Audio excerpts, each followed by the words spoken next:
Just joining us, we are getting ready for the Xander Gibb show on Tuesday, June 9th. And if you haven't guessed, I am Gloria Swanson. No, I am Xander Gibb, and we are just in pre-production mode. And apparently we're going live everywhere. Wait. So where's the Facebook version? This is why we have to go live early and do pre-production, because we get kicked out of stuff. Why is that not working?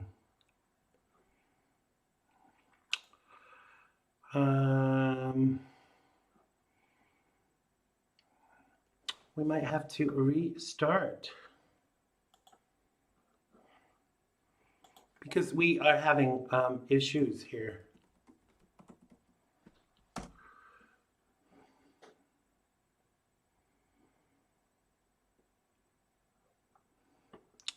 But please bear with us.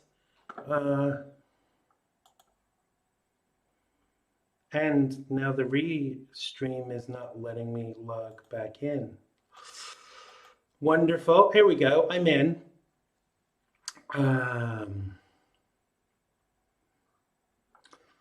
Says I'm going out on YouTube, on Facebook, but I can't see it.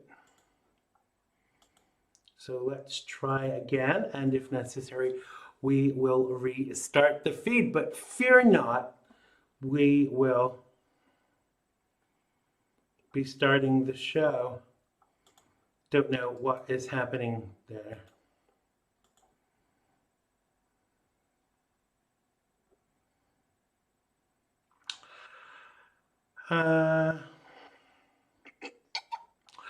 We are not going live on Facebook for some reason, so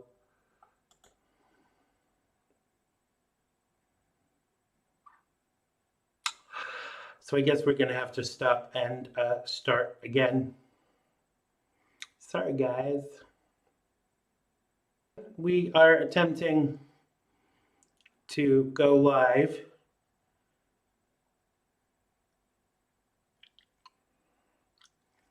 And it says I'm online on Facebook now. Good. Let's see if we can ascertain where the live feed is and share it with you so we can get this party started. Here we go.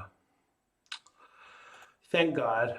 I always panic a little when we have these problems, but we are there. You see, God wants us to have this broadcast tonight because he wants me to bring the truth to you. And you know what the Bible says? And share it with you. It says, what does it say? If the truth shall set you free, then you shall be free indeed.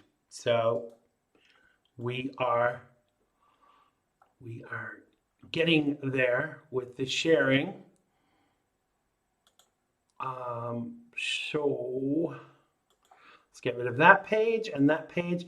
And we just have to share the YouTube page and share a couple of more things so people know we're live. Because a lot of people prefer to watch this on the television. I can't think why. Maybe it's my profile on those big screens.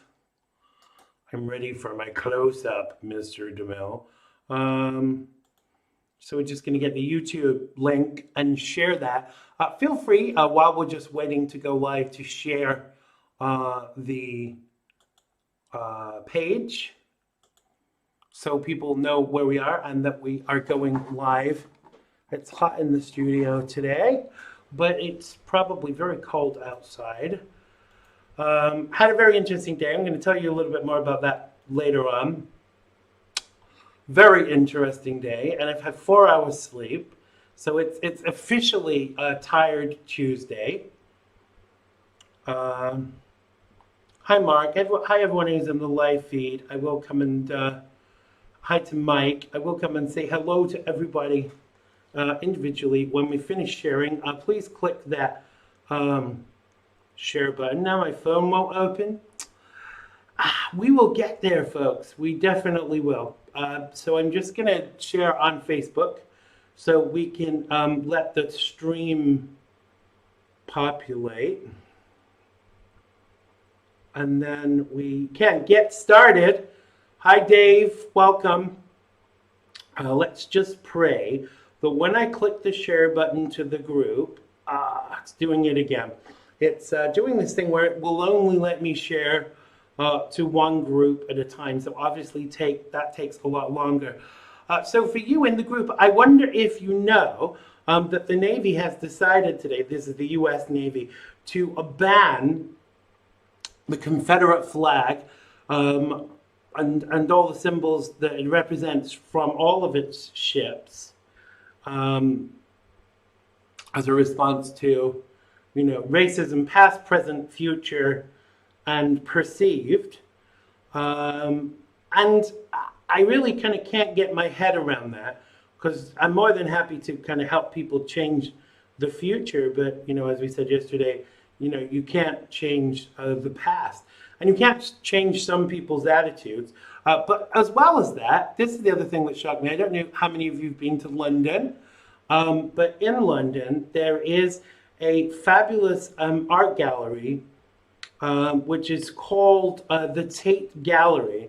Now, it seems that the guy who it was named after, Tate, employed slaves on his plantation hundreds of years ago. So what that translates in today's ideologies is that we have to get rid of the name of the Tate Modern Gallery. So not only are they ripping up our statues, they're banning the Confederate flag, which has a lot of blood on it, white people's blood and black people's blood too. So there's no kind of real thinking behind that. And I don't want to kind of really get into the history of the Confederacy tonight. But when people can't see the reality of this situation, it's all part of the Democrats' power grab, because they got nothing else. We've got drunken Nancy on her knees. I said Nancy, not Kamala Harris. On her knees, can't even get up after kneeling, which is kind of interesting how they're kneeling, but they're saying that this latest response is in response to the fact that George Floyd died with a nail in his neck. So why are they kind of kneeling as a supposed mark of respect to George Floyd? I mean, is it me, or is it just more of the ridiculousness of the Democrats?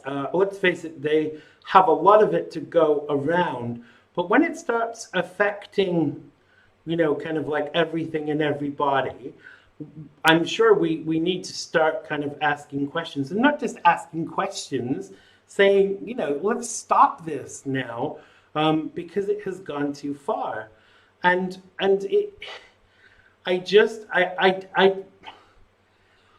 the ridiculousness of all of this, not the ridiculousness of racism, because racism has to stop, but I don't think in 2020, and I'm probably not allowed to say this as a white person,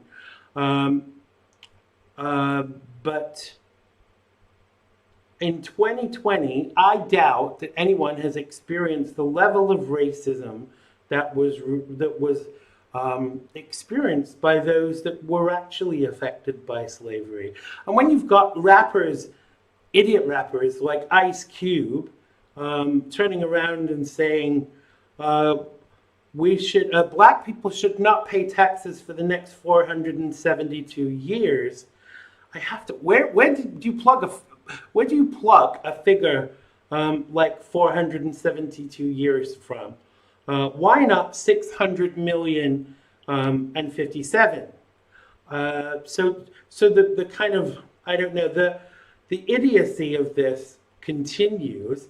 And when people with a huge platform like the rapper Ice-T, Ice Cube, I beg your pardon, why are they all called Ice? Ice Baby. When Ice Cube is making ridiculous statements like that, one has to question when this is ever going to end. Because I think right now it's not. And part of it is because we've not stood up to this ridiculous response to something that should never have happened. And I am not going to keep it. I was called racist again today on Twitter for disagreeing with someone that's black. So does that make the person that disagreed with me, does that make them homophobic? Does it make them Xanderphobic? Do we need to actually start responding in kind and giving the same level of idiocy that is actually being given to us? I'm lost, to be honest, because I think the ultimate answer is that we can't do anything about the past, but what we actually must do is do something about the way forward. Because if we don't do something about the way forward, things are not going to change. Things are not going to get better. But I'm not going to kind of, the pandering of the left has just become so intolerable. And I think that ultimately, when we say nothing about it, it never changes. So if you are planning a trip to the United Kingdom, maybe when you come next time, the Tate Modern will be called something else. I'm just hoping there was never a slave owner, a slave trader that was called Xander Gibb, because I'm going to be screwed. Or even if they were called Xander, are they going to be calling for us to change our names next? If they were, anything even similar to slaves. Can't even say the word. Slave traders. So where do we go from here, folks? I want to hear your thoughts. We are going to be taking your calls. I just want to finish the last couple of shares, but you can also help out by clicking the share button too. And when I say share, I mean share, not share. Whoa! I really do love doing that impersonation. So click your share buttons now. We are going to come to the live feed in a minute and actually see what you guys think. Because I'm sure if you're anything like me, you're tired of it. It's actually just become tedious. And don't, I get emails every day saying, oh, you can't know what discrimination is like because you're not black. Well, last time I looked, I've been discriminated against for being fat, gay, Jewish, the list is endless. So I know how discrimination feels. So by the same token, they can't say that I could say they don't know how discrimination feels or has felt for me. So, let's get a grip, people, and let's actually look at the matter at hand. We have an election coming up, and there is a clear choice for the winner of that race, and that is Donald J. Trump. Because if we don't elect Donald J. Trump in the 2020 presidential election, America is lost and is really gone for good. And it really is that simple. So we are going to start the show. Then I'm going to scroll back and have a look through your comments and respond to some of them. But let's play the opening titles in 5, 4, 3, 2, 1. But to me this time around, things were bound to change when it was found. Sugar never tasted sweeter on my lips. My heart is now intact.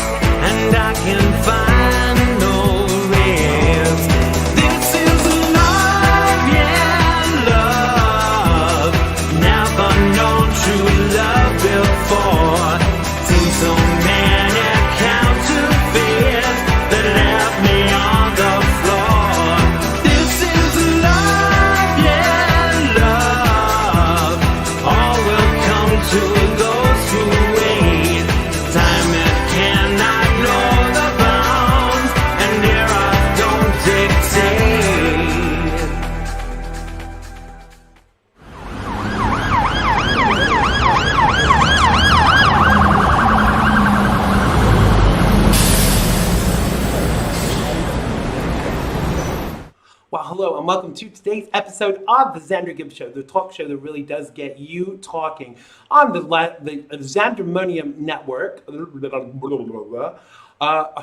live from an undisclosed location. On today's show, I will be giving you an opportunity to get on your soapbox and our phone in 845-363-4747 if you're calling from the United States, and if you're calling from the UK, you can call us on 0208-133-5274.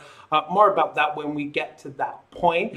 My guests today include pet mediator Deborah Hamilton, and in part two, Chet Martin, the anchor from Freedom on Deck, joins us too.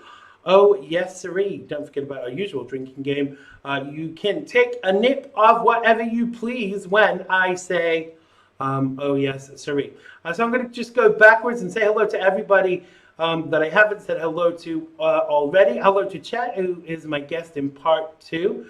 He says, back in the saddle with Zan. Oh, yes, sirree. Buckle up, folks. It's going to be interesting. Dave says, Fox News was race-shaming white people today, and on their show outnumbered the five. Let's have a look. I'm trying to work without my glasses tonight. Chet says, Democrats don't want racism to stop. No, they absolutely don't. Hello to CV. Welcome back to the show. Hello to Maria. I hope you are good. Maria, you gotta see her. Chet says, iced coffee would be a great rap name. Vanilla, ice coffee. Better stop singing these things because I'll get into trouble with YouTube. Yeah, if you disagreed with Obama, you were racist. Hello, Mike Gina. Welcome to the show. Hello to Dave says, Obama and his cronies have set back race relations 50 years. I have to agree. What else?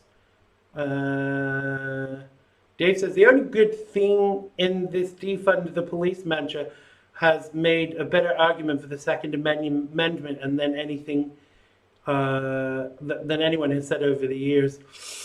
Yeah, defund Fox News, says Chet. We're going to take a couple of calls. As I said, you can call us on 0208 133-5274 if you are in the UK, in the UK even, and 845-363-4747 if you are in the United States. That's 845-363-4747 if you are in these glorious United States. Yeah, there are a lot of race pips out there. I saw Ilhan Omar bragging about the fact that she was right about Black Lives Matter today, and she said stuff about, getting rid of the police, but we know she just wants to get rid of the police so that she can get away with the fact that not only has she committed immigration fraud, allegedly marrying her husband, but also the fact that she has allegedly misappropriated campaign funds. Why is nobody looking into the Democrats and their misdemeanors and their failures? But if you were a Republican, that would be the end of it for you. What about, what's his name, Bill de Blasio's wife losing all of that money? Losing. I think it was $850 million. Losing, So maybe it's time for every state to have a fiscal audit and a forensic audit, so we can actually see which states are getting ripped off, because clearly some are having a level of dishonesty unprecedented before. I don't like that word anymore. I'm not using it. So tell us what you think. 845-363-4747. That's 845-363-4747. Now, one feature of our current politics is how quickly bad events trigger a rush to bad policies. So it is the response to the killing of George Floyd has spirited this past reform to defund the police. And my teleprompter has gone mad again. By all means, let's debate other policies and look at the ones that we have and the accountability of using force, but defunding the police risks a return to a high crime era of the 60s and 70s that damaged so many American cities, including New York. And this is clearly what the media and the left wants. We're going to talk more about this with Chet in part 2. Finally, the TV show Little Britain, I'm sure a lot of you have seen Little Britain America, has been taken off iPlayer because apparently it's racist. And times have changed since the comedy first aired on the BBC. And they have said the series starring David Williams and Matt Lucas has come under fire recently because of the use of blackface in some of the sketches. I'm guessing they won't be getting rid of that Canadian joker Justin Trudeau because the Black Lives Matter protest means, what if your name is Black? Are they going to stop you using that as a last name? Tell us what you think. We got time for one call probably. 845-363-4747. That's 845-363-4747. Tell us what you think.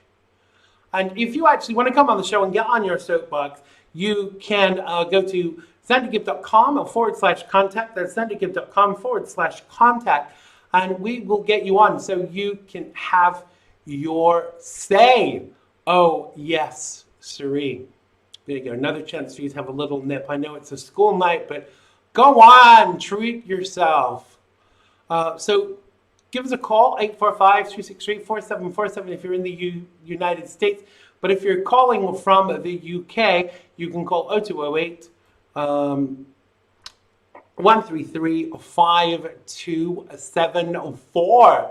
I wonder when people are going to get a little bit bolder and start calling in the show and telling us exactly what they think. You don't have to agree with us, but you do have to maintain civil discourse or we'll beat your face in.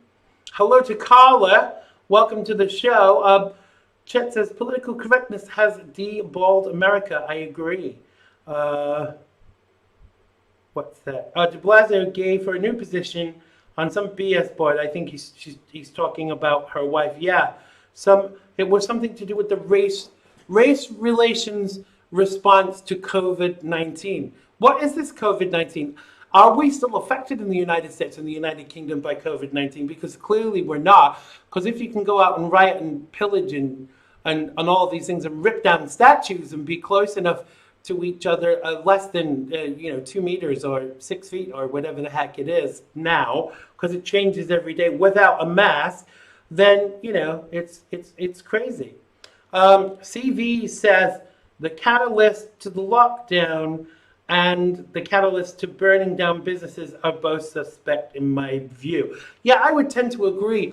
We've never seen the real science about COVID-19, and clearly it was politicized by the left. Because if it was such a problem, then how is it okay to go and have these protests in parentheses? Because as far as I'm concerned, they're not protests, they're riots. And it's all designed to make President Trump look bad. There's a few race baiters out there, and I'm kind of sick of it. And I'm sick of being told I'm racist. And I'm not gonna, I'm not entering into conversation anymore. If I disagree with you, it's because I disagree with you, not because of the color of your skin or who you're sleeping with. And I think I've kind of proven myself over the years to be quite a good judge of character. So if I block you, you've done something wrong. We probably have got time for one very quick call, 845-363-4747. If you haven't shared the show, please do so now. Click that share button. It won't kill you. There is no diseases that you can catch as far as I know. It won't turn you into a liberal, but what it will do is it will show your commitment to me and my show, and it will show your commitment to re-electing President Donald Trump for his second term of office. I mean, can you imagine what would happen if Joe Biden gets in? But I don't know, maybe this is a morbid thing for me to say, but I want to see the debate between Joe Biden and Donald Trump. I mean, President Trump will have Joe Biden for breakfast. So who else is looking forward to that? I think that will be like primetime TV. Big bag of popcorn, even though I'm not allowed to eat it. And if it's kind of on really late, I will be staying up to watch it also because I don't know. I like comedy, and I remember from the days of the debates with Hillary, how the fact that the Donald, he doesn't mind me calling him that because he writes to me every day, he emails me every day, so I think it's okay occasionally to refer to him in an endearing way as the Donald. I think that he will eviscerate Joe Biden just like he did with Hillary Clinton. I'm so sorry. I've had 4 hours sleep, so if I do make these slip-ups and say things like, Obama is gay and things like that, it is because I'm tired and because I'm angry. And now, if you are angry at the moment, you are allowed to do and say things that you wouldn't actually normally do. Chet says, where are we? Let me go back up. Dave says, CV, that comment you posted on your Facebook was spot on. Did he say I am the best broadcaster on the planet? Is that what he was saying? Chet says, their hair was on fire when POTUS took a picture with a Bible in front of a church. They attempted to torch, but wearing African articles of clothing and kneeling in the house was perfectly acceptable. Yeah, I thought that was a little disingenuous, to say the least. I don't think, Carla says, does anybody think Biden will debate Trump? No, we can't string two sentences together without being really prepped. Hillary Clam Tom. I don't get that. Well, I'm going to start the introduction for my next guest, for my first guest even, who will be joining me momentarily. She is Deborah Hamilton, a pet mediator with Hamilton Law and Mediation, and the host of Why Do Pets Matter, available from iTunes, the home of all good podcasts. And she will be joining us any moment now.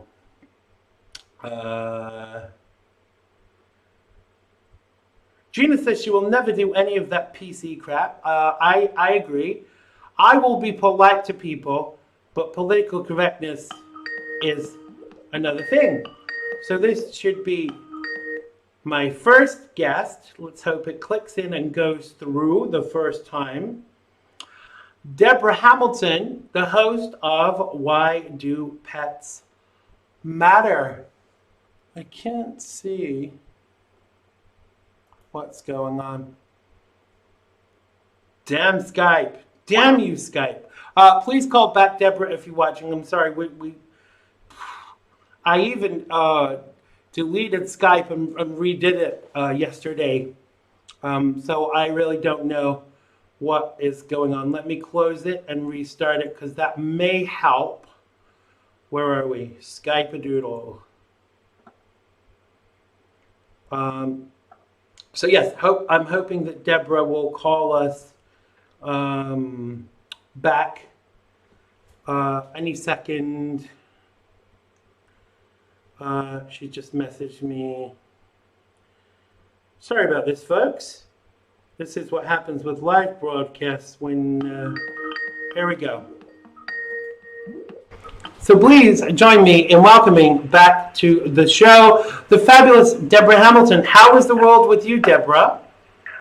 Everything is going really well with me, Xander. It's a little warm here today. Yesterday was beautiful, but we're warming up a little here, and of course the unrest here has been very troubling. So right. It's been a wicked week.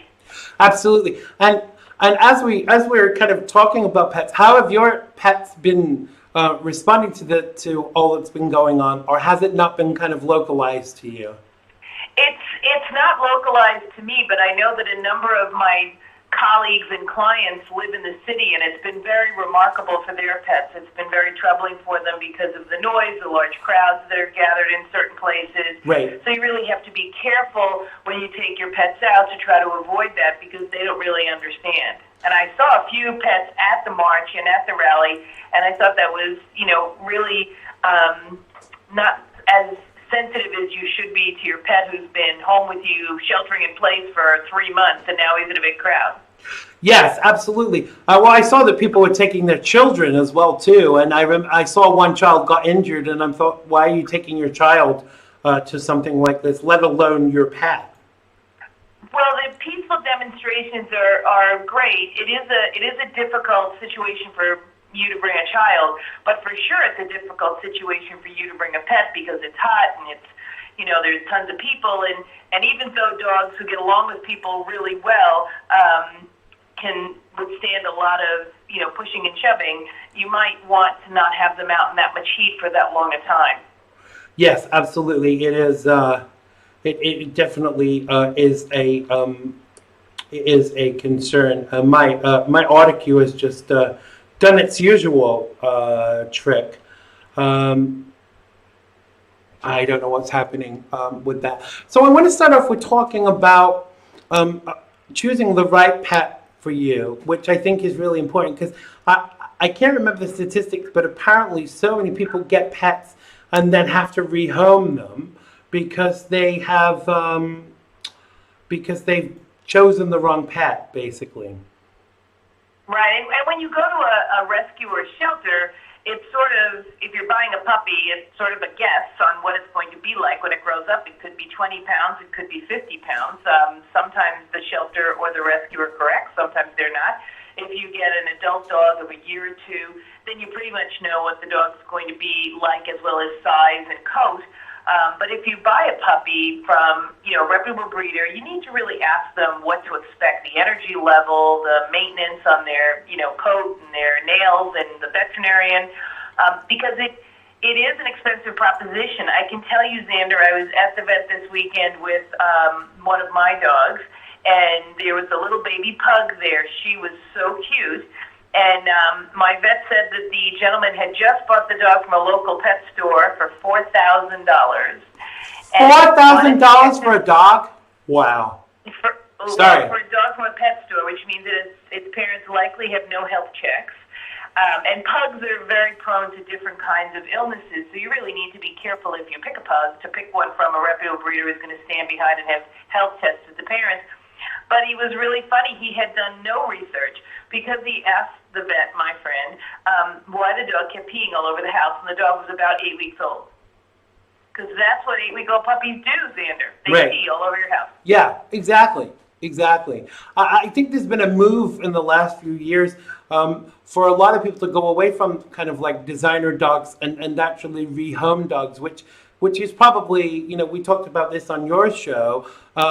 This is probably what I'm going to do when I move. I'm going to get a dog, but I would like to rehome a dog, like an older dog, but not kind of like a really old dog.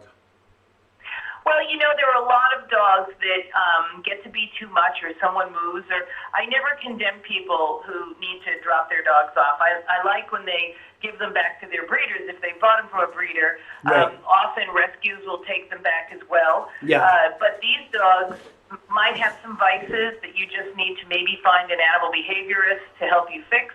But usually, at least in Irish Setter Rescue, when we rescue the dogs that I have, they are so grateful to get a second chance. You get this phenomenal dog and you scratch your head why the original owner dropped it off. But it's sort of like, oh my God, what did I do wrong? I don't know what it was, but I'm not going to do it again. And you get this really good dog. Absolutely. And I remember when I was a teenager, my family rehomed a cross-border collie. And in order to kind of get to know the dog, I was feeding it by hand. And it bit me pretty badly, and right away we kind of knew why it had been rehomed. But I think a lot of dogs, their temperament is that they shouldn't really be around children. Well, most of the dogs that are taken in by AKC's Pure Breed Rescue. So every single breed in AKC it's the largest rescue in the world is the AKC breed clubs, because we take our own breeds back. And then we foster them for a while to really get an idea of what they're good with, other dogs, cats, children, adults, men, women, so we can make sure they go to a home that could be their forever home. With rescues, it's a little hard because you don't know what the mix is. So you don't know what their, tendency toward being good with children or good with other dogs, good with men, good with women, whatever. It's a little more difficult. You really have to be diligent, and sometimes rescues are just too overwhelmed to spend that amount of time trying to figure out, where this dog has buttons that you should or shouldn't push. Right. Absolutely. Now, one thing that a lot of people are doing is kind of even writing into their wills what should happen with their dog. Should they die, or should something happen? But that's one of the things you deal with specifically, isn't it? I do. Every Wednesday at noontime, Eastern Daylight Time, Eastern Standard Time, I have a community meet to talk about how to plan for the care of your pet if something should happen to you. Most people don't have any plan. They sort of figure their family will take care of it. In fact, last night, Xander, I was on the phone with this incredibly intelligent woman, and she goes, well, that's what rescue's for. And I said, see, you're not going to make a plan for your pet because rescue will take care of it. Wow. And doesn't that make it sort of catchers catch can? This is a dog, especially now, Xander, when they have helped us get through COVID. I know everyone who has a pet now is so in love with their pet, first of all, because they've been with them for 3 months, and second of all, because it kept them sane. So to leave it to some rescue to find a place for your dog if something happens to you is really sort of ridiculous. I have this meeting at noontime on Wednesdays. Anybody's allowed to come. It's free. And we talk about how to make a plan, both dead or alive, because a lot of people who went into the hospital with COVID, sort of asked their neighbor to take care of the dog while they were at the hospital and never returned. Right. And the SPCA came in and took their dog or cat. Right. And then rehomed them. Now you bring up COVID. Obviously, people have been at home with their pets a lot more. So when people start going back to work, it's going to be a huge transition for them, isn't it? For the people and the pet, and of course, as you know, we talked about this on my radio show, Why Do Pets Matter? The dogs and cats from the shelters were all adopted as we went into shelter mode because people wanted to have something with them. And a lot of the shelters are worried that these pets will now be dropped off once people return to work. Wow. I think that might happen, but it's unlikely to happen, in my opinion, because they recognize just how much this dog meant to them, and they're going to move heaven and earth to figure out a way to keep the dog. Absolutely. Well, there used to be that saying, didn't there? A dog is for life, not just for Christmas. I think we need to get some stickers printed that say a dog is for life, not just for COVID. Because I can't. Not just for sheltering in place. Yeah, exactly. Because I can't imagine what kind of person would take on a dog and then just hand it back. After the COVID-19 crap is over and done with. I always say I'm not walking in that person's shoes, so there might be a good reason. And as long as they leave it in a place that's safe, or they find someone who wants it, who will really take good care of it, I don't have a problem having a transition from one person to the other. Right. I'd rather that than have it tied up outside in the heat, no shelter, because they don't want to give the dog up, but they can't pay for a dog walker. Right. No, absolutely. And interestingly, when I moved from the UK to the US, I had a cat, and I rehomed my cat myself. I found someone to rehome my cat, and I vetted her, as much as I would if I was getting someone to look after my kid, So Yep. I think You a lot of absolutely have to. Yeah, I think a lot of people are kind of planning forward, that too. Do you? I mean, because I get the impression a lot of your work might be home based, but have your pets been affected? Do you think your pets are going to be affected by the changes? Well, my pets have been affected by me coming home because they're walking their paws off, because I walk a lot with them now, which I didn't really do before COVID. Even though I worked out of the house, I never took the time for that mental break that I think we all need as we navigate this new normal. So I actually force myself, my bells go up on my phone, and I take a walk 2 or 3 times a day. Right. So they're pretty excited about that. And when I travel, it'll be hard because there's nobody here to walk them, so they'll be suffering with a little bit of a backyard to run around in. But I'll make sure I make up for it when I get home. And I think that's what all of us have to do when we go back to work. We can find someone who needs a job, who can walk the dog for us for a reasonable amount, or maybe there's a barter system that you can do something for them while they do something for you. Who knows? Right. This will all work out if we really just. It's funny, Xander. When I give the program for care of your pets, I said to everyone on the phone, has anyone asked their neighbor to take care of their dog? And no one had, because they had their friends that were in New Jersey. I'm in New York, or in Connecticut. And before COVID, we could go from Connecticut to New York and New York to New Jersey. Now with COVID, New York sort of is a leper, and nobody wants to come in, and we can't go out really without a 14-day quarantine. Wow. So I said you really need to have a neighbor now. So you have to make friends with your neighbors so that if something happens to you short term, you can have your neighbor care for your pet, and then long-term care would come with the people that you appoint after that. Absolutely. So you're the host of Why Do Pets Matter, which is a podcast that goes out on iTunes and several other places. Tell us about that. Tell us why you started it and what it's about. Well, Why Do Pets Matter? You've been a wonderful guest, and I can't wait to have you back on. But it's a podcast where we talk about things that people feel and people do in the pet service industry and what people feel about animals. Because it's not about selling anything. It's sort of talking about why pets matter to you. And Xander, you had a great program where you talked about how your pets impacted your life, how now, because your life's in transition, pets aren't part of it, but they will be again. Right. Those are the kinds of conversations we had. We had conversations with attorneys who help people who have malpractice. And why did they get into that? Because they love animals. And veterinarians, we had conversations with them. Why did they get into it? Because they loved animals. We talk about pet insurance. We have David Fry, who's was the voice of Westminster, is still the voice of the National Dog Show and the Beverly Hills Dog Show, right. And Angel on a Leash, a therapy dog program. We've had pet behaviorists. We have Jeff Nickel. We have David Nickel, who's a vet over there in the UK, who has a wonderful program. I think it's called Now You're a Vet, What's Next? It's sort of helping vets navigate becoming entrepreneurs, because veterinarians graduate with a medical degree but no idea how to run a business.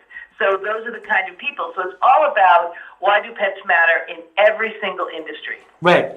Absolutely. I know one of the things that we talked about on the episode that I was on was about making the best choices for your pet. And, I would have loved to have, during this this lockdown, I would have loved to have had, a dog. But I decided not to do it because, I'm hoping to move and putting a pet through moving when you don't have to is kind of, it's unnecessary stress for the pet. It is. And, there's two schools of thought, of course, that, you just get the pet and it helps you move, which is quite true. I actually had puppies right before the shutdown, March 12th. My puppies were born, and they just turned 12 weeks old. And my husband and I are like you. We're transitioning.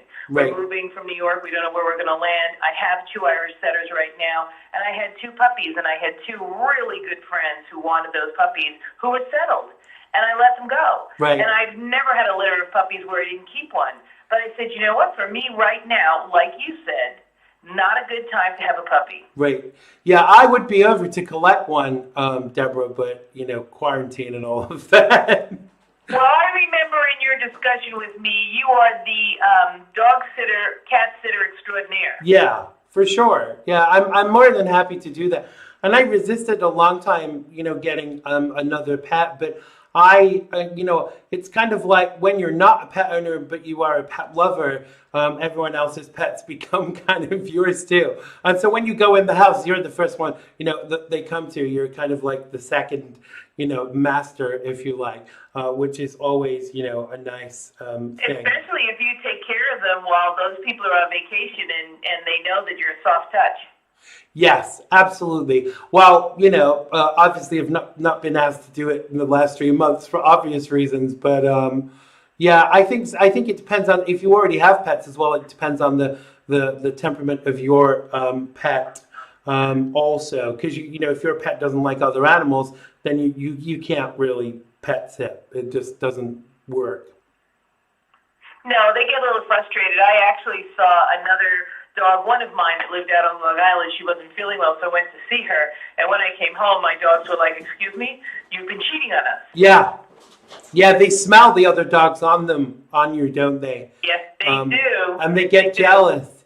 Yeah, when I lived in my sister's house, I lived in one of the apartments in her house, and she had a dog. And if I went to anywhere else with a dog, the dog would be like, "Where have you been?" It That's was cheating. yeah, Cheating. for sure. We gotta leave it there on cheating. But tell people where they can find you and when and where they can listen to your podcast. Well, I would love for them to go to Why Do Pets Matter on Apple, iTunes. I'm also on Podbeam. I'm also, I think, on any podcast, whatever podcast you listen to, I'm on that platform. Also, if you have a pet and if you don't know where to start to make that plan so that your pet has a navigated journey if something happens to you, come join me tomorrow at noontime Eastern Daylight Time. Go to my website, Hamilton Law, LAWNAND, Mediation, MEDIATION.com, Hamilton Law Mediation, and just sign up. It's free. And you'll get a link, a Zoom link, and you can come and join the community. We chat about how our pets are. We chat about how we can make sure we have plans and who we can ask and give us the guts and glory to make sure we do it. So your pet, I call it the MAP plan, as you know, Xander, because it navigates the journey your pet takes when you can't care for it. Right. So Absolutely. That's exactly what it does. So join me there at the MAP plan, and if you go MAP plan Hamilton Law Mediation, it'll come up. And if you do Why Do Pets Matter, I come right up on iTunes, and I'd love to have any of your listeners join me and, comment and tell me some guests they'd like to have, because I'm going to have Xander back. Absolutely. I look forward to it. Thank you so much for joining us today. All of Deborah's information is on the Xander Gibb show page for this week. But for now, thank you so much, Deborah, and have a wonderful week. Thanks, Xander. Take care. Thanks a lot. Take care. Bye-bye. That was Deborah Hamilton. Make sure you check out her page and go and follow her on social media. Hello to Susan and hello to Swoop. And somebody else joined us. And hello to you too. I can't see where you are now. So my next guest is a naughty boy. He is Chet Martin, the lead anchor from Freedom on Deck, and he's going to be joining us very soon. His show goes out on 94 News Now and Stimulating Talk. See, I got it right, Chet, for a change. And he's going to be joining me any moment. Oh, yes, siree. It is a little cold out there. So yes, thank you to my last guest, Deborah, and I'm waiting for Chet will be calling any second now. Welcome back to the show, the very naughty Chet Martin. How are you, sir? I'm stoked because I got through on the Skype line, so this is going to be a good interview. Yeah. I was able to get through to you. Do you know what's really funny? At the bottom of my screen, there are two versions of Skype open, but I actually checked and there weren't two versions of Skype. So I'm saying nothing, brother. Before it messes up. I think it was something to do with my area, so who knows? I will tell you, I called from the landline, so that might be why it's working. It might have something to do with Verizon. Absolutely, maybe it does, because I know a couple of people that were having problems calling from New York. Dave is laughing because I called you naughty Chet. Thank you, Carla. Thank you for that feedback. So I want to jump right in because we never have enough time, but we can go a little overtime tonight because it's just you and me, brother. So okay. an abrupt change of course. The mayor of New York vowed to cut the budget of the nation's largest police force. In Los Angeles, the mayor called for redirecting millions of dollars from policing after protesters gathered outside his home. I love how they call them protesters when what they really are is rioters. And in Minneapolis, city council members pledged to dismantle their police force and completely reinvent how public safety is handled. Now, it seems some of these left-leaning cities have redacted their initial statements regarding defunding the police. Now, defunding, as far as I'm concerned, means taking away all of the funds. And they're now saying that it meant to say that they will be taking away some of the funds. How is that possible with the constitutional responsibilities to keep the public safe? What say you, Chet? Well, I think that it's absolutely disingenuous for people that are protected 24/7, like Nancy Pelosi is, with 3 armed bodyguards. By the way, all 3 that work for Ms. Pelosi have a background in law enforcement. So they're okay as long as they're protecting the Democrats. Yeah. But when they're protecting the people in the communities that they're supposed to serve, that they're sworn to protect, it's not okay. And Yeah. Xander, honestly, when they start to take away the funds that go to these police, whether it's in Minneapolis, whether it's in Queens, whether it's in San Francisco, it's going to be the communities that get hurt. Of course. That's what's going to happen here. Of course. I've been speaking to people this week who are already telling me that they're worried and concerned that you know, the police, the lack of a police presence is going to equate to them being less safe. And that is a concern. You know, if they suddenly realized that that's what they were, well, not realized, but decided that's what they were going to do here. In fact, they did. About 5 years ago, they took away, I think it was 30% of the police, and there was a 70% increase in crime. So there is a direct correlation with the amount of policing and the amount of crime that's going on. But you can't tell that to Democrats because clearly they have an agenda with regards to law and order too. Because they don't relate to the everyday average American. Democrats are so far removed from the American psyche, it's almost mind-numbing. And it's hard to look at it sometimes because the same people that go into voting for these Democrats are the same people that are suffering the worst in these minority communities. Absolutely. If they want to change the police force, there is one thing that they could try to do: break up some of these unions. Maybe that'll help a little bit because, you know, Xander, it was 18 charges that this guy had. The jerk that put his knee in the back of Mr. Floyd's neck, and it was passed over by a Democrat. And you know who it is, Amy Klobuchar. So we don't have to get into all that. But you know, they never answer for the crimes that they, in my opinion, crimes that they commit on their own constituents, voters' base. But isn't it interesting that all of these areas where Sean King said this, I'm not a big fan of Sean King because, you know, he's a libtard as far as I'm concerned. I said it. But the other day, he came out and said on Twitter, isn't it interesting, you know, we're being told who to vote for politically because of race. But all of the areas where there are these infringements, or alleged infringements, I should say, with regards to black rights, are Democrat areas. So what does that tell you? I mean, the Democrat Party has a history of discrimination towards black people.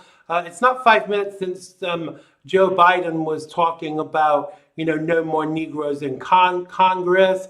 Hillary saying about super predators that need to be brought to heel, et cetera, et cetera. I mean, who are the true racists here? It was the Republicans that freed the slaves. So how racist are they? I'm sure there are some, you know, because in every group, you're going to have your bad apples. Racism exists in every walk of life, every profession, every town, every district. You're going to find racism, unfortunately. But guess what? it's not by a high margin. This country is so far removed from slavery, and like you said at the start of the show, when we had that Civil War, there were a lot of blood. There was a lot of blood spilled. Right. A lot of young men of color and Yeah. some young men that were Anglo-Saxon that died in order to get past that horrible chapter in our history. Right. It took a while for it to get to the point where it's at right now. But now you see the race pimps like Al Sharpton. Xander, Yeah. he wouldn't have been there. Trust me, if there wasn't a camera there, Al Sharpton would have been there. No. But they're hijacking this death of Mr. Floyd in order to further the narrative that Trump is bad for the country.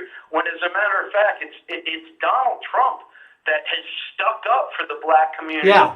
more than any of the Democrats with the First Step Act. And you know what really ticks me off? I wasn't a big supporter of that First Step Act, but he deserved credit for it. The Yeah. Democrats didn't say a damn thing about it. They don't give him any credit. I mean, lowest black unemployment ever. But of course, that's, Barack Obama's doing, according to the left. But I don't see how that can be 3 years on. Because let's face it, he did, I nearly swore then, he did very little, in fact, nothing for the black community during that time. Nothing to bring them together. I mean, the first half black president, gay black president, Kenyan president of the United States, and he does nothing for the black community. Sorry, I'm tired and I'm angry, Chet, so I'm allowed to say these things. I know. You know? We're all angry. Yeah. We're all sick and tired of this. It really has set us back because, CV was saying it the other day, I think, when he was on with you. We had like the greatest economy ever. We had so many good things happening in this country. The defeating of ISIS, the economy being at an all-time high, Yeah. black unemployment, Hispanic unemployment, Yeah. the minority communities getting involved with the police forces. Yes, mostly minorities being hired around America to become police officers. Right. Where's that now? Yeah. Now that's all swept away. Exactly. It really shows their hand every time you have somebody of color that supports the president, supports this country, and they get called all sorts of terrible, Yeah. horrible, racist Yeah. terminologies. So how are we the racists? Yeah, look at the things they said to Candace Owens. They said she was a coconut, which is black on the outside, white on the inside. Yeah. They called her a black whore and all of these things. And to me, that's disgusting. And this is supposed to be the party of tolerance, the party that is supposedly making a difference with regards to race relations. Where? Nancy's freezer. She's got chocolate ice cream in the freezer. That's the closest they get to race relations. There's actually a lot of truth in what you said right there. Nancy Pelosi views her life as being a sacrifice for the Democrat communities throughout the United States, which are the minority communities. But she'll never walk through them. She'll never have them over. No. She'll never deal with all the things that they deal with. No. She doesn't know what it's like, and that goes to show you with that video that you brought up. At a time when people were losing their businesses over this COVID-19 crap, and they lost everything they had, and this woman brought a camera crew in while she had a cardigan wrapped around her neck and started eating all this high-to-do ice cream. She didn't have Breyers, Xander, let's put it that way. Yeah, no, it was gourmet ice cream. She had a freezer full of it. And while the nation is suffering, if you're kind of, putting your wealth on display, what does that say about where your standards are? But before we move on, I'm sick of talking about Black Lives Matter, but where I live, they're going to do a protest in about 4 weeks, which I'm trying to get stopped. Because a lot of people are suggesting now that, like the president has classified, quite rightly, Antifa as a terrorist organization. Should that not now be the same now that Black Lives Matter has been politicized? Or should I say politicized further, because it was always politicized? Well, Black Lives Matter is just it's just a political organization It's not about black lives, because if it were about black lives, they'd be out there every day, not just when some criminal, well, I don't want to say that. Let me rephrase this. Not just when someone in the community, in the black urban community, gets killed and CNN decides it's important. Where's Black Lives Matter in Chicago? I'm sure they have a chapter out there, but what are they doing? What are they doing about all those kids dying in Chicago? You never hear a peep about it, Zan. No. What about Captain David Dorn? Served his community for 40 years, got shot by a young black thug outside a store. And don't write and tell me it's racist to call someone a thug, because you're a thug, you're a thug. And he shot that guy and left him to die in cold blood. But where is his gold coffin? And where is the televised celebration of his life? Tumbleweed. And Xander, one more thing. I heard them reading off the litany of names of people, supposed, and I'm doing air quotes here, killed by the police, and they still insert Mike Brown into that list. Everybody knows what Mike Brown did. Mike Brown attacked Officer Wilson, was attempting to take his gun, and meanwhile he was high, and he just got done from robbing a bodega. Yeah. And Mike Brown was not some gentle giant. He was a big black thug that tried to kill that little white officer. Yeah. And that's why they keep parading him out there. They say it enough till the lie becomes the truth. The Democrats are good at that. Well, I actually saw it today, or maybe it was yesterday, that Michelle Obama had been saying that he, says you cannot be angry enough. You get as angry as you need to get. And to me, that's just giving an admonishment to the rioting and looting that has happened. And I'm sick of it being excused. What kind of state do our cities need to be in before somebody says enough because they don't want to be called racist? Well, I just said it. Call me a racist. I've had 3 relationships in my life as an adult, and only one of them was with a white person. So call me a racist if you will, if that means that I am telling it how it is. I want to move on to another topic now, Chet, because President Trump wants to start holding campaign rallies again in the next 2 weeks. Trump campaign officials said this week, ending a 3-month hiatus brought on by the coronavirus pandemic. President Trump, who thrives on the energy he gets from arenas, has not held a rally since March 2nd in Charlotte, North Carolina, and is chomping at the bit to get out and start campaigning again ahead of the November 3rd U.S. presidential elections. Mr. Trump's political advisors, however, see active Republican enthusiasm for his candidacy based upon a record of victories by 64 party candidates he has endorsed in special elections since 2018 midterms. And I cannot wait for the start of the rallies. I really, really would love to be there.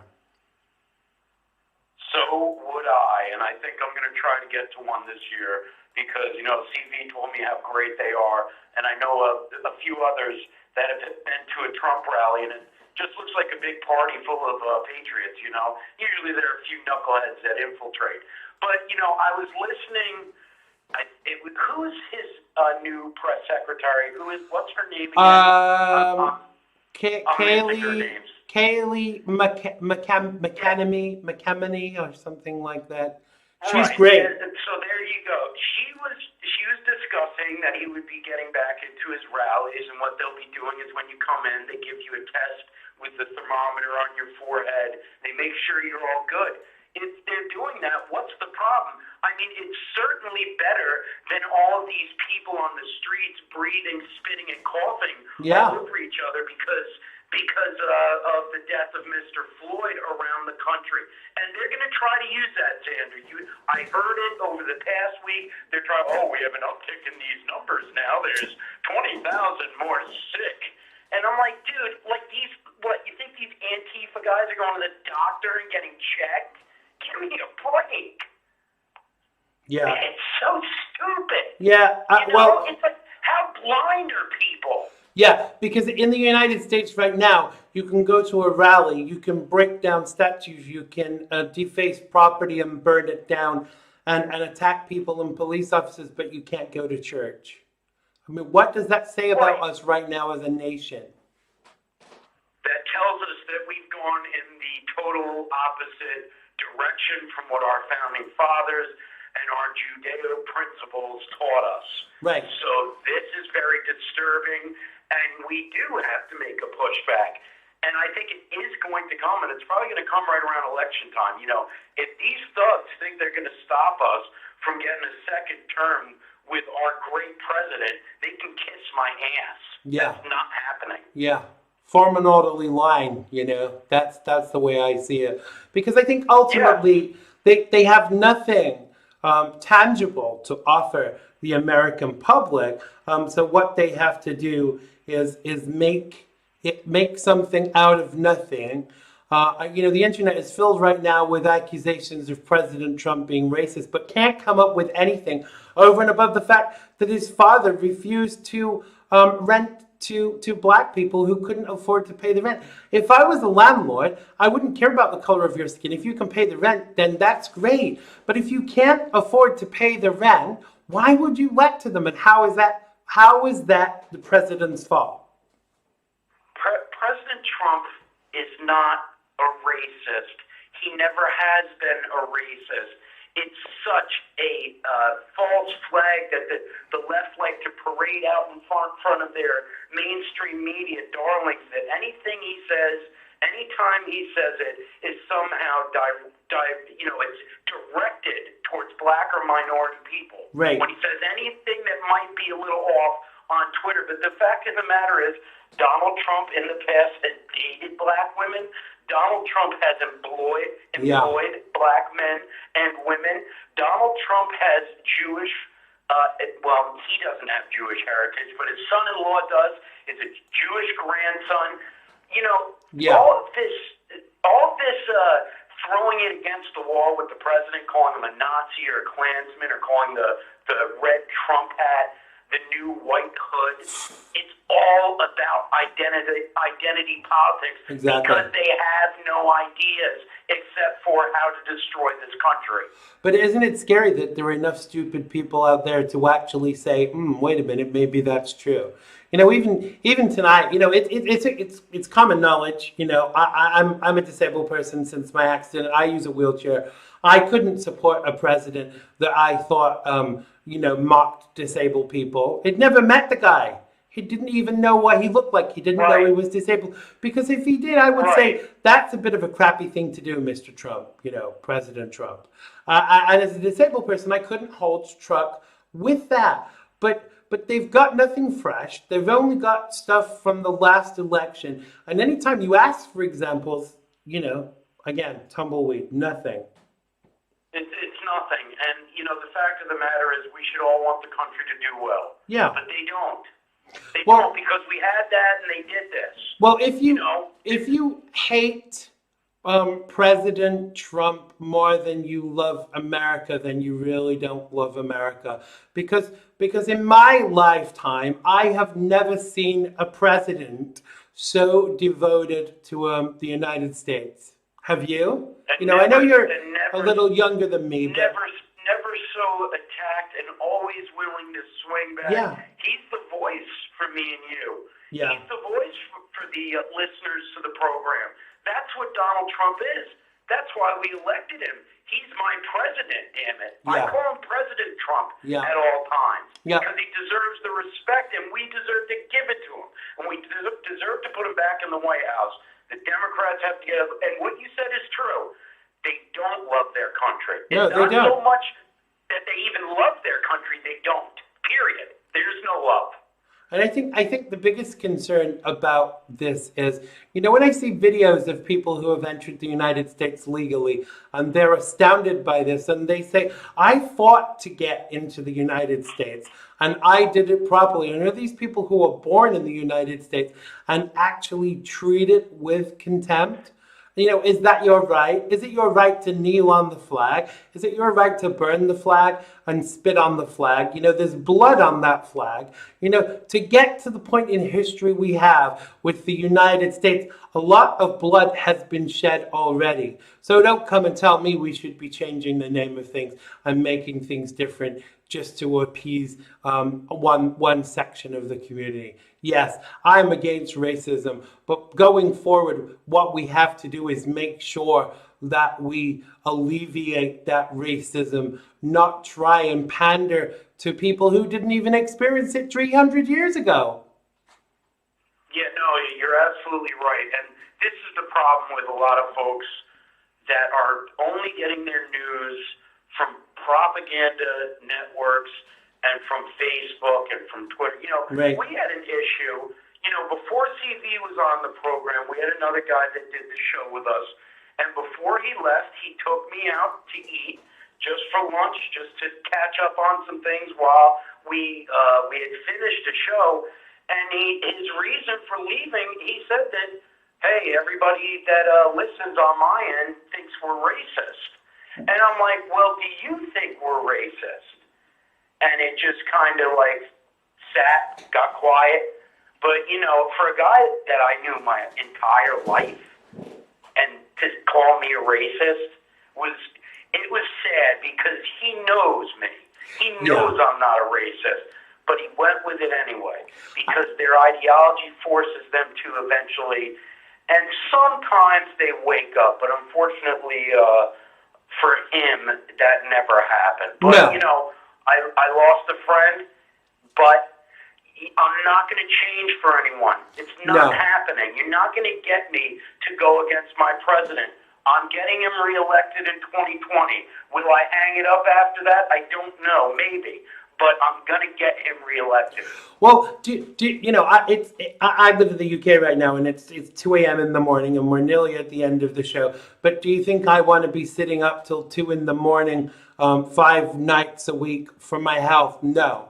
I'm doing it because I want to get President Trump re-elected. And if it means I need to spend an hour a day broadcasting and telling people what I think out there to actually change their perspective, then that's what I am going to do, because that's my commitment to President Donald J. Trump. And I'd like to challenge people out there. Where is your commitment?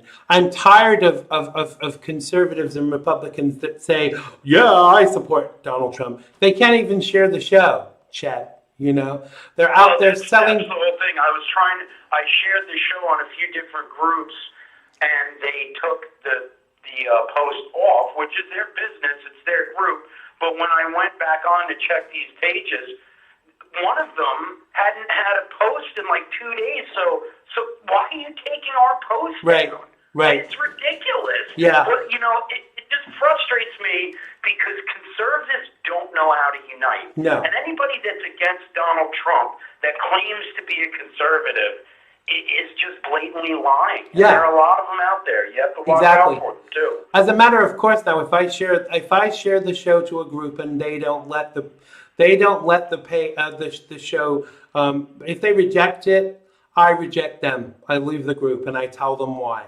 And the same when I share any other conservative show, because my show is not a threat to anybody in those groups, and for them to reject it is they're rejecting the movement when they reject us in that way. I agree. So we must leave it there. Tell us who is on you're back on, aren't you? When are you back on? Friday, I think. But tell us. I'm on with you Friday. Yeah. We'll do the guest then. We'll do the guest on Friday. Definitely.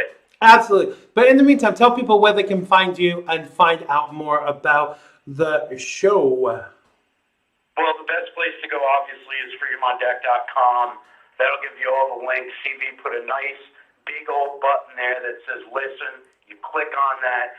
It takes you to, I believe it takes you to maybe Spotify. No, not Spotify. I'm trying. Anyway, it Yeah. takes you to all the shows on 94.9 News Now and Stimulating Talk. Of course, we're on at 3 p.m. to 5 p.m. on Sundays. That's the easiest way to do it. Go to our pages, go to Facebook, go to Twitter, give us a like, give us a follow, because we are being shadow banned, so we do need the help. Get behind your fellow conservative. Do what you can do to spread the movement and not to quell the movement. Please. Absolutely. For sure. I couldn't agree more. Well, until Friday, thank you so much. Chet Martin from Freedom on Deck. Make sure you go and check out his page. And thank you so much for joining us tonight, Chet. Yup, I'll see you tomorrow then. Absolutely. Thanks a lot. Take care. That was Chet Martin. Bye-bye. That was Chet Martin from Freedom on Deck. Go and check out freedomondeck.com. Thanks to everyone who's made today's show possible. Thanks to Deborah Hamilton from Why Do Pets Matter? And as I said, Chet Martin from Freedom on Deck. Not had your fill of the Gibster, that's me. You can check me out 5 nights a week, 5 Pacific, 7 Central, 8 Eastern, 1 in the UK, and 12 down there midnight in Australia. On Wednesday's show, Julio Rivera from Reactionary Times and C.V. Burton from Freedom on Deck joins us. Stay safe, and I have been Xander Gibb, and I actually really do, and thanks to everybody in the live feed, I really do, really, really, really do love you all. Bye-bye. Love, it has been good to me this time around. Things were they were bound to change when it was found. Sugar never tasted sweeter on my lips. My heart is now intact, and I can find no rest. This is love, yeah, love. Never known true love before. Seen so many counterfeits that left me on the floor. This is love, yeah, love. All will come to those who wait. Time it cannot know the bounds, and eras don't dictate. Click the bell button and subscribe to keep up with the Xander Gibb Show.